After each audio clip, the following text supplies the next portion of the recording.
Assalamualaikum warahmatullahi wabarakatuh. Perkenalkan nama saya Feni Media Risyanti, nomor absen 26 dengan NIM 20417200100 dari kelas TI 3G. Di sini saya akan mempresentasikan hasil kerja untuk ujian tengah semester pembelajaran mesin. Nah, di sini saya mendapatkan dataset yang kedua, di mana dataset kedua ini berisi mengenai pembelian barang. Untuk datasetnya tampilannya seperti ini isinya. Yang pertama ada variabel sistem code number, yang kedua ada variabel capacity, yang ketiga ada variabel okupansi, dan yang terakhir ada variabel last update. Untuk tugas yang pertama itu kita disuruh untuk menganalisis apakah dataset ini termasuk ke dalam teknik penyelesaian menggunakan regresi atau menggunakan klasifikasi. Nah, menurut saya dataset yang kedua ini bisa diselesaikan menggunakan teknik regresi. Kenapa? Karena di dalam teknik regresi ini itu digunakan untuk membandingkan dua variabel atau lebih untuk diketahui relasinya. Nah, menurut saya dari dataset ini terdapat variabel capacity, di mana variabel ini tuh bisa dicari relasinya dengan variabel sistem code number. Dan di sini termasuk ke dalam kategori regresi linier. Regresi linier itu termasuk ke dalam metode survey learning, di mana kita bisa untuk mencari relasinya itu tadi. Nah, untuk pengerjaannya itu yang pertama, kita harus mengupload dulu datasetnya itu ke dalam Google Colabs. Ini saya sudah menguploadnya di lokal dengan nama dataset2.csv. Lalu yang pertama dilakukan itu menggunakan import library. Di sini ada beberapa library yang saya gunakan. Yang pertama ada library NumPy atau di sini dialiaskan dengan NP.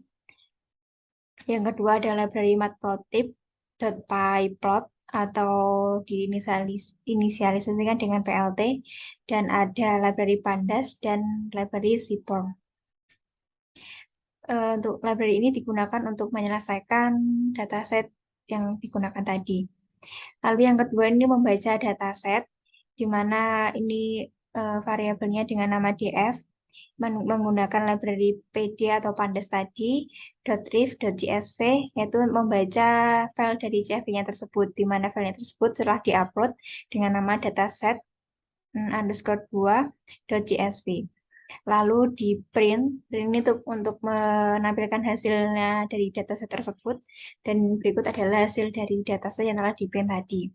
Terdapat 35.717 baris dan 4 kolom. Kolom pertama ada sistem code number, kolom kedua ada capacity, dan kolom ketiga ada okupansi, serta kolom yang terakhir ada last updated. Lalu langkah selanjutnya adalah kita harus memahami dulu terhadap data set tersebut dengan mencari ukuran data menggunakan library shape. Lalu kita mencari informasi dari data tersebut dengan menggunakan info dan mengetahui deskripsi data dengan menggunakan describe. Dan berikut hasilnya terlihat bahwa di sini di dalam kelas Pandas itu ada 35.717 baris, dan ini tersedia di 0 sampai 35.017. Lalu data kolomnya itu ada 4 kolom. Yang pertama tadi ada sistem code number, lalu ada capacity, ada okupansi, dan ada last updated. Dan berikut dari hasil deskripsi tadi menampilkan seperti ini. Lalu di sini kita harus melakukan convert data atau encode, karena untuk bisa kita menyamakan format. Karena di sini formatnya itu berbeda, ada yang objek dan integer, dan kita harus disamakan terlebih dahulu untuk dilakukan pekerjaan selanjutnya. Di sini convert datanya, codingannya seperti ini. Yang kita convert adalah variabel system code number. Lalu hasilnya akan di-print menjadi info seperti ini, di mana di sini sudah sama untuk data type-nya. Lalu untuk import selanjutnya itu menggunakan library sklearn preprocessing. Untuk importnya menggunakan library encoder. Dan untuk variabel encodernya itu berisi library encoder itu sendiri. Dan ini variabel yang di encode itu adalah sistem code number itu tadi.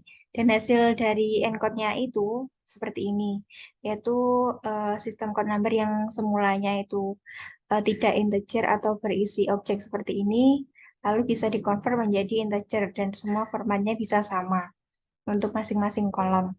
Dan jika sudah sama, itu bisa dilanjutkan untuk visualisasi data. Untuk visualisasi datanya itu kita menggunakan library SNS. Di sini itu adalah Seaborn tadi, ya, dan di .partplot itu untuk matplotlib, dan df ini datanya, variabel data yang disimpan tadi. Di sini untuk variabel x-nya itu saya menggunakan capacity dan okupansi, dan variabel y-nya itu menggunakan sistem code number. Untuk size-nya itu sama dengan 4, aspeknya 1, dan kinnya itu scatter. Dan untuk menampilkan itu menggunakan perintah fungsi atau plt.show. Dan hasilnya seperti ini, itu adalah relasi antara data dalam X dan data dalam Y. Untuk data dalam X-nya ini akan ada capacity dan okupansi, dan bisa dikorelasikan dengan data Y, yaitu sistem code number. Nah, untuk selanjutnya ini biar kita lebih jelas untuk visualisasinya, itu menggunakan heat map, di mana di sini menggunakan library Seaborn tadi atau SNS, dan menghasilkan grafik itu seperti ini. Dari visualisasi di atas itu terlihat bahwa okupansinya itu memiliki kolerasi yang paling kuat terhadap sistem code number, karena okupansi ini yang paling mendekati 1. Nah, di sini kan tadi sudah ditentukan untuk X dan Y-nya, lalu bisa kita untuk lakukan regresi linearnya. Misal ini kita buat X-nya itu adalah okupansi dan Y-nya itu sistem code number. Lalu dibuat pemisahan data dengan uji, dan data itu dilatih dengan menggunakan proporsi 7:3, menggunakan library sklearn dan import trend test split. Dan berikut codingannya, untuk test size-nya kita menggunakan 0,3 dan trend size-nya menggunakan 0,7 dari 100 random set tadi. Dan untuk hasil trainingnya itu seperti ini, kita bisa mencetaknya dengan X trend dan Y trend. Hasilnya seperti ini, lalu kita lakukan training dengan menggunakan import stat models.api atau bisa diinisialisasi dengan SM, dan hasilnya nanti muncul seperti ini. Lalu kita melakukan fitting garis regresi, di mana nanti variabel RL-nya ini menggunakan sm.ols untuk ytrans dan xtrain, dan hasilnya itu cons-nya berikut adalah, dan okupansinya berikut dengan data type float. Lalu dilakukan analisis statistika dari garis regresi, di mana lalu dicetak summary atau kesimpulannya. Itu seperti ini, kita bisa mendapatkan depth variabelnya sistem code number, R-square-nya 0,234, modelnya OLS, metodenya least square, datanya itu kapan kita diaksesnya itu di 28 Oktober 2022, dan time-nya kapan, no observation, DF residual, DF model, covariance type, cons, dan okupansi. Untuk cons dan okupansi ini nanti kita akan digunakan dalam perhitungan yang selanjutnya.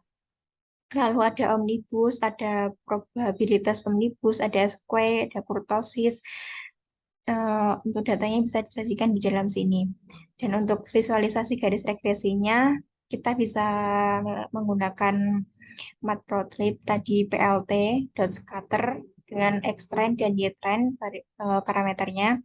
Lalu ada plot untuk menampilkan xtrendnya.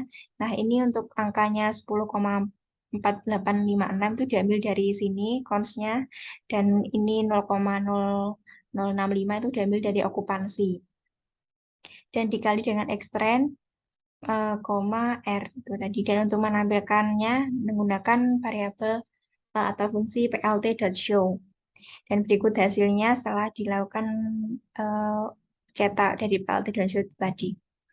Nah, untuk selanjutnya itu kita melakukan residual analysis, di mana residual analysis ini dipakai untuk mengetahui tingkat error dari variabel yang dipengaruhi. Jadi variabel di bawah itu kan Y. Jadi kita bisa mengetahui error itu dari aktual Y value dikurangi Y predicted value. Yang pertama dilakukan untuk mencari error itu tersebut adalah menggunakan prediksi Y value dari data X yang telah dilatih.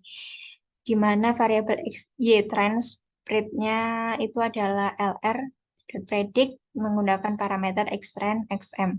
Lalu variabel rest-nya itu Y trans dikurangi Y trans dengan prediksi. Ini kita akan menampilkan histogram apakah berdistribusi normal atau tidak. Nah, itu ada variabel fig-nya itu menggunakan PLT itu tadi untuk menampilkan plotnya. Dot figure itu menampilkan gambarnya ini. Lalu SNS itu adalah seaborns. Library-nya tadi. Lalu displot. Bin-nya sama dengan 15. Di sini titelnya itu adalah error terms. Dan font size-nya diukur 15. Lalu X label-nya itu didapat dari ytrans dikurangi ytrans red dan font size-nya 15. Lalu untuk menampilkannya kita gunakan plt.show. Dan berikut hasil dari error terms-nya. Bisa dilihat seperti ini grafiknya. Nah, lalu itu kita bisa mencetak scatternya, di mana kita tahu grafiknya itu seperti apa, menggunakan parameter xtrend, res itu tadi, dan di plt.show untuk menampilkannya. Lalu kita akan memprediksi data uji dan evaluasi modelnya menggunakan variabel extends sm, di mana sm.add itu konstan menggunakan parameter xtest, dan untuk memprediksi y value yang berkorelasi dengan xtest tadi itu variabelnya ytest spread sama dengan lr predict dengan parameter xtest sm. Lalu di sini kita akan mencetak 5 data terprediksi teratas menggunakan ytest_spread.head untuk mencetak 5 data teratas itu tadi. Dan hasil dari 5 data teratas itu seperti ini. Ada 1917, ada 17137 dan sebagainya dengan data type-nya itu float 64. Lalu kita menghitung nilai dari R kuadratnya dengan menggunakan library sklearn dengan import R2 score. Nah, di sini kita buat variabel R squared dengan perhitungannya seperti ini dengan parameternya ytest dengan ytest.prediksi tadi. Lalu menampilkan dari variabel S squared itu tadi yang menghasilkan seperti ini. 0,22893464 7799898603. Dan terakhir kita tampilkan visualisasi data yang telah kita cari X-test-nya dan Y-test-nya tadi dengan menggunakan PLT scatter dan PLT plot ini untuk menampilkan hasilnya dan PLT show untuk menampilkan hasil seperti ini. Dan mungkin tugas UTS saya sekian. Bila ada salah kata, mohon maaf. Wassalamualaikum warahmatullahi wabarakatuh.